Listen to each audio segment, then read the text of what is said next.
ఏలూరు బాధితుల్లో కొంతమందిని మెరుగైన వైద్యం కోసం విజయవాడ ప్రభుత్వ ఆసుపత్రికి తరలించారు. మూర్ఛ లక్షణాలతో వచ్చిన వారిని పరీక్షించి చికిత్స అందిస్తున్నట్లు వైద్యులు చెబుతున్నారు.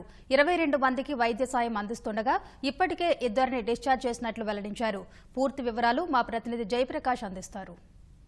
ఏలూరులో అంతుచిక్కని వ్యాధితోటి బాధపడుతున్న వారిని కొంతమందిని ఇక్కడ విజయవాడ ప్రభుత్వ ఆసుపత్రికి తరలించారు. ప్రస్తుతం మనం అదే వార్డులో ఉన్నాం. మనం ఇక్కడ చూడొచ్చు, ఏలూరు నుంచి వచ్చినటువంటి పేషెంట్లంతా ఇదే వార్డులో ఇక్కడ చికిత్స పొందుతూ ఉన్నారు.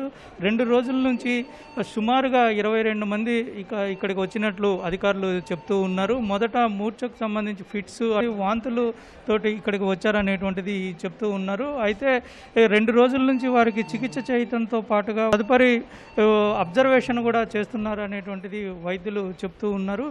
2 రోజుల నుంచి ఇస్తున్నటువంటి చికిత్సలో చాలా వరకు క్యూర్ అయిందనేటువంటిది చెప్తూ ఉన్నారు. తదుపరి అబ్జర్వేషన్ కోసం మాత్రమే ఇక్కడికి తీసుకొచ్చినట్లు వాళ్ళు చెప్తూ ఉన్నారు. అయితే అక్కడ ఏం జరిగింది అనేటువంటిది తెలిపేందుకు వాళ్ళతోటి మనం ఇక్కడ చూద్దాం.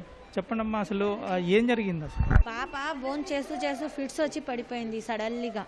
వెంటనే గవర్నమెంట్ హాస్పిటల్ తీసుకెళ్ళాం. అక్కడ కూడా మళ్ళీ బాత్రూంలో పడిపోయింది. వాళ్ళు అన్నారు విజయవాడ తీసుకెళ్ళండి, ఇక్కడ అన్ని వస్తువులు అదే సౌకర్యాలు ఉన్నాయి అని చెప్పారు. పాపని విజయవాడ తీసుకొచ్చాం. ఇప్పుడు చికిత్స ఎలా జరుగుతుంది? ఇప్పుడు ఎలా ఉంది పరిస్థితి? బాగానే ఉందండి. పాప ఇప్పుడు ప్రస్తుతం చికిత్స బాగా చేస్తున్నారు, చూస్తున్నారు కూడా. మళ్ళీ ఇక్కడ చికిత్స చేసిన తర్వాత మళ్ళీ అలాంటి లక్షణాలు ఏమైనా కనపడ్డా? లేదండి. మరొకరితోటి మాట్లాడదాము. అసలు ఏం జరిగింది సార్? పాపకి మాన్సులు విరోచనాలు అయినాయండి. గవర్నమెంట్ హాస్పిటల్కి తీసుకెళ్ళి ట్రీట్మెంట్ జరుగుతుంటే 3 సార్లు ఫిట్స్గా వచ్చినాయండి. నిన్న వెంటనే ఇక్కడ విజయవాడకు పంపించారు. నేను సాయంత్రం 6:30కి వచ్చామండి. ఇక్కడ ఎప్పుడు మీరు ఇక్కడికి వచ్చారు? ఇప్పుడు ఎలా ఉంది పరిస్థితి? ఇప్పుడు కొంచెం పర్వాలేదండి, బాగానే ఉందండి. నిన్న సాయంకాలం వచ్చాం.